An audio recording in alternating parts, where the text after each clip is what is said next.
Hello and welcome to the monthly Q&A for August.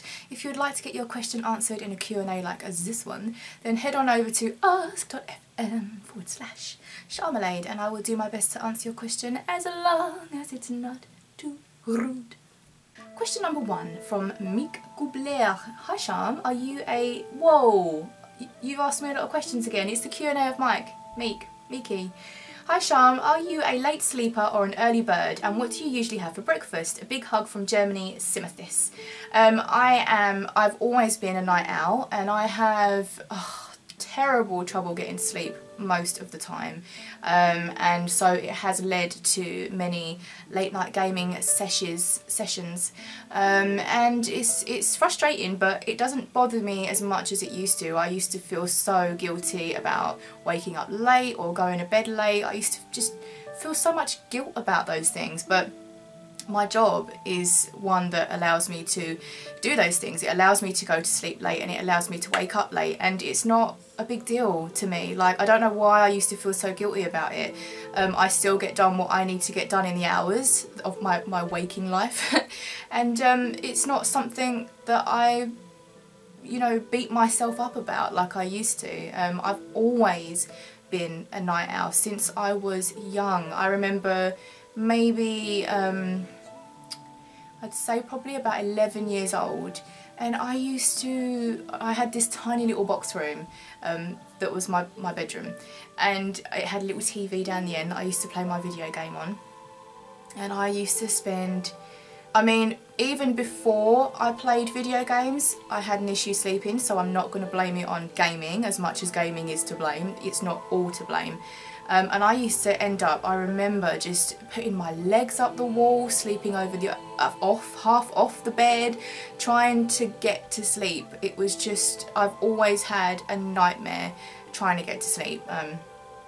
And breakfast, I am a breakfast girl. Ian, my partner, isn't. He won't have breakfast, and I do worry about that. But he tends to get up like 5 minutes before work and go, which I could never do that. When I used to work retail, I would always be, if it was an early shift, I did work late shifts as well, but if it was an early shift, I would be up an hour and a half before I had to leave for work. I don't know how people can get up 5 minutes before work and go. Like, I couldn't do that. I need to wake up, I need tea, coffee. And for breakfast, it depends. Sometimes I went through a really long phase of just having yogurt and fruit, which made me feel really, really good. But sometimes I need a hot breakfast. I love a hot breakfast, like eggs. I love eggs. But I am a breakfast person, and a lot of people just aren't. They just don't want breakfast in the morning. From Meek again, Meeky. Hey Sharm, which one is your favourite transmog set outfit in WoW, and what is your favourite hairstyle colour in WoW and in real life? Best wishes from Germany, Simothis. My favourite transmog in World of Warcraft is the Steadfast set. It's male, so you can use it on Hunter, Shaman, and it's like a lilac chain set. My hunter wears it religiously and I just think it is the most beautiful set in game. It looks stunning on a Void Elf and it looks stunning on Draenei. Not so stunning on a dwarf. But nothing really does look that great on a dwarf. I wish they'd give it like dwarves slutmog that doesn't look shit and like just, you know, I want it to accentuate their curves and not make them look just stumpy and odd. And what is your favourite hairstyle colour in WoW and in real life? Well, in WoW I love my dwarf's pigtails. She's got long white or silvery pigtails, so when I turn her into a dark iron dwarf I'm going to keep the hair and I'm going to make it whiter, so, and I want the hairstyle that like comes around in a ponytail. I also really like the new Void Elf hairstyles. Finally, some more long hair, long flowing hair. Blizzard, that's what we want, that's what girls want. We want long flowing hairstyles. We don't care if they clip, we want long flowing hairstyles, that's what we want, give it to us. Hi Sharm, this is from Mike also. If you had the opportunity to collaborate with any famous music artist, who would that be? Did your taste in music change through the years? And if yes, how did it change and what affected your taste in music? Best wishes, Simothis. If I had the opportunity to collaborate with anyone, you guys know it would be Sia.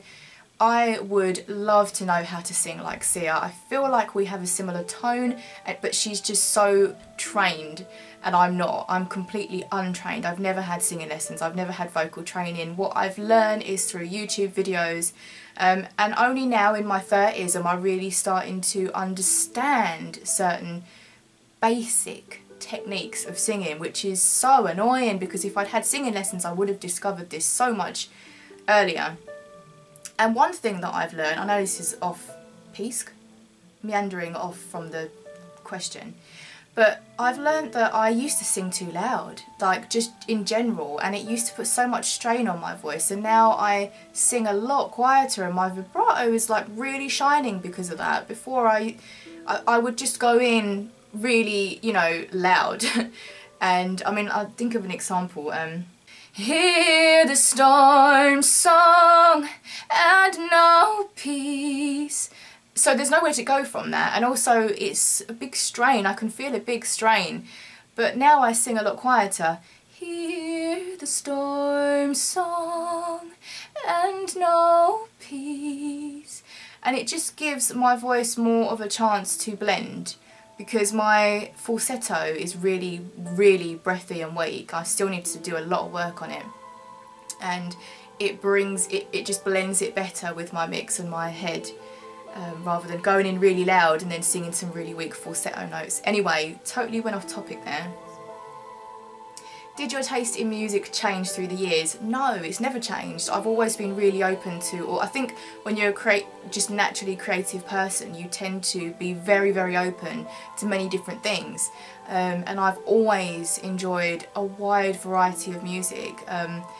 And I can also, you know, like you can enjoy some, like a certain band, but not enjoy all of their music, but there might be like a couple of songs that you enjoy. Like my brother is obsessed with Duran Duran, and like I don't like 75% of their music, but there's a couple of songs that I love from them. Like The Chauffeur's one of them. I just think it's such a, there's something about it. I love that song. The video's a bit risque and that's not why I like it. I just like the song. But my taste in music's never changed, and I'm always looking for new bands, new music. I think there's two playlists that I can listen to without getting bored of them, and it's Limp Bizkit, because it just, I don't know, I enjoy listening to their music and I don't get tired of it. And the other one, I'm not swearing at you, I don't know if you can see that in camera then, but my middle finger started coming up. And the other one is Serge Tankian from System of a Down. I could listen to them singing all day long and not get bored of it. Hi Sharm, have you ever tried progressive muscle relaxation, Jacobson? It might be helpful when you have problems to get to sleep. How did you know that? I only just answered that question. Best wishes, Simothis. So let's look up progressive muscle relaxation. Progressive muscle relaxation is a technique for learning to monitor and control the state of muscular tension. It was developed by American physician Edmund Jacobson in the early 1920s. Dr. Jacobson wrote several books on the subject of progressive relaxation. I've never tried it. I have done that thing before where you tense up every single muscle really, really tightly for as long as you can, and then you let it go and then you keep doing it, and it kind of makes you just exhausted and then you can sleep. But for me, it's not so much that my body won't relax, it's that I get so motivated at night. For me, it's motivation. It's motivation that keeps me awake. I start to get ideas and I start thinking, but I just get so motivated and I want to do those things there and then. I want to get up and I want to do them, and I always feel at my most strongest and my most inspired at night, which is when I'm going to bed. And I get into bed and I lie there and I watch a program, my eyes start dropping, I'm ready to go to sleep, I close my eyes and I'm like, fuck, I must write that down. But I don't, and then because I haven't got any notepads next to me to write things down, I start going down the rabbit hole and I start thinking about other things that I want to do and things that I could do, and then I start getting more ideas, and it really is just motivation that keeps me awake. That's all it is. You got Skype? I have got Skype. I hate it. I hate Skype so much. It's just, oh. I just don't like Skype at all. I think I've got maybe like 3 accounts. I don't remember any. I remember, well, one of them is when you did the Windows 10 update, if you use Windows, it automatically puts Skype on your computer and like makes an account or something. So I have that, and that's what I use maybe once a year, if that, for something. Like I mean, I'm going to probably be using it for my singing lessons that I'm still trying to sort out. But I don't use it to socialise. Discord is what I use for my sort of social banter during the day.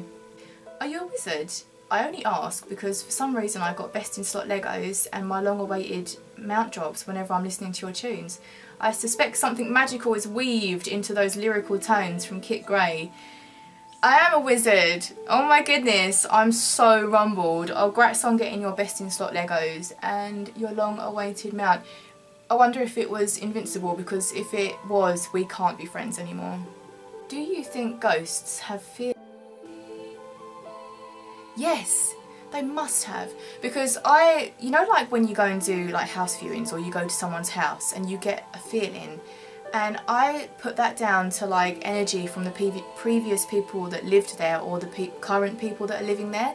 And for me, like I've been doing a lot of house viewings lately, and if I go into a property and it's empty and I get a feeling and it's like, wow, this feels like a family home, I will go with that feeling and I'll like the house more.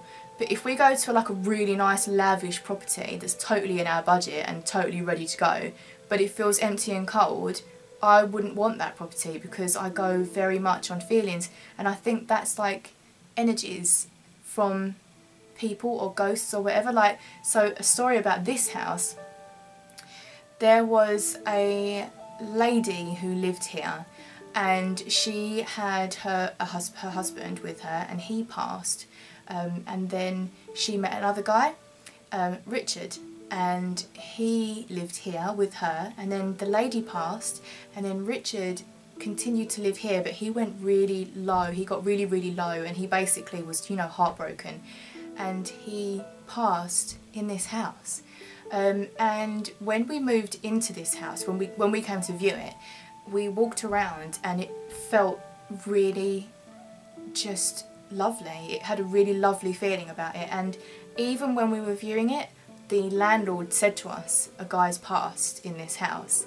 And I get really freaked out about things like that, like quite freaked out, but it never bothered me. It never bothered me once that knowing that someone had passed here, and it's got a lovely feel about it, so it doesn't worry me at all.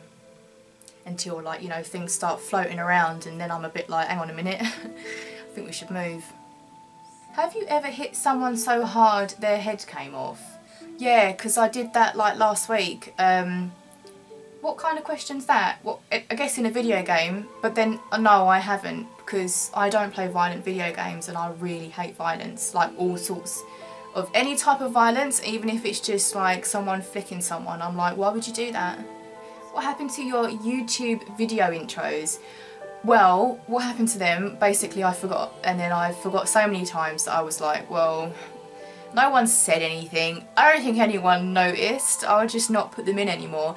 And also I lost some, and then my computer died. You know, this is like the generic excuse, but it's not an excuse, it actually did happen. My computer died, and I lost like a load of stuff, including YouTube intros and stuff. I used to have a really good one. It was like, you know, the Warlock Succubus doing the whip thing, and Sharm would come out, and that was my favourite one. But I've lost it. The only way I can get it back is if like I basically rip it from an old video and the quality is going to be crap then. So this question is from Sizzly Lazio G. Is there our version of Broken Crown where you actually sing F-U-C-K-E-D? There isn't. I took it out. I get quite sort of self-aware when I swear a lot on songs. The last song that I released that was just quite naughty was Alien, which was a Diane Ward cover, and I set it to 18, and I've set a few of my videos to 18. The Mistweaver Monk Mage Tower Challenge, I set to 18. I think my Overwatch video I set to 18, because if I swear a lot, I don't want, you know, to subject that to kids on the internet that aren't being supervised. I don't think it's fair. I mean, I know I've sworn in this video a few times, but I think if it's one of those things that's like a consistent thing within a short space of time and it's constant swearing, then I don't want, you know, kids to be hearing that. And I am aware of kids on my channel, because the majority of my stuff is like parodies and light funny things. So I don't have a version of Broken Crown where I actually sing the naughty word. Would you rather manipulate time, stop, slow, rewind, all that stuff, like any Sunday, or make your thoughts real at will, telepathy, telekinesis, teleporting, making fire, anything you can think of? Telepathy would be nice. Teleporting, making fire, doing that anyway. Not teleporting, telekinesis, or stop, slow and rewind time. I think I'd rather manipulate time, it just seems a bit more handy. I could make fire with a stick, and I've got one of those, you know, things that you just click and it makes fire. So I think I'd rather manipulate time. Sounds quite fun. So that is it for this month's Q&A. If you'd like to get your question answered in a Q&A like this one, head on over to ask.fm/Sharmalade and I will do my best to answer your question as long as it's not too rude. Have a wonderful week, everybody. Thank you for all your questions on my ask.fm page as well. I really appreciate them. And without them I wouldn't be able to make these stupid videos. Have a wonderful week and I'll see you on next Monday for the weekly vlog. Bye!